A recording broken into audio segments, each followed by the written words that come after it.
২০০ বছরের পুরনো বটগাছ মহাসড়কে পড়ে গিয়ে চলাচলের ব্যবস্থা বন্ধ হয়ে যাওয়ায় ভোগান্তির সৃষ্টি হয় জনসাধারণের। খবর পেয়ে বালিয়াডাঙ্গি উপজেলার ফায়ার সার্ভিস চলাচল স্বাভাবিক ব্যবস্থা করতে কাজ করে। এতে প্রশংসায় ভাসছেন বালিয়াডাঙ্গি উপজেলা ফায়ার সার্ভিসের কর্মীরা। শনিবার সকালে ভারী বৃষ্টির কারণে ঠাকুরগাঁওয়ের বালিয়াডাঙ্গি উপজেলার ঐতিহাসিক লাহিড়ী বাজারের প্রবেশদ্বারে ২০০ বছরের পুরনো গাছটি পড়ে যায়।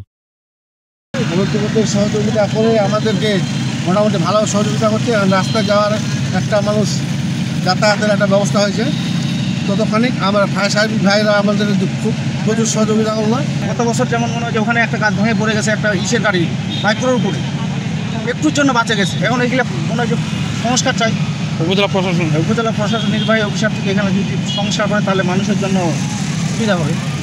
ঠিক আছে, কাজ করে আছে রাস্তার মধ্যে। এখন আমরা আমাদের জনগণকে আমরা কাজের কাজ করছি। মানুষের চলাচলের সমস্যা হচ্ছে, এই সমস্যার সমাধানের জন্য আমরা কাজ করলে সেটা মানুষের চলাফেরার জন্য খুব রাস্তা ক্লিয়ার হচ্ছে।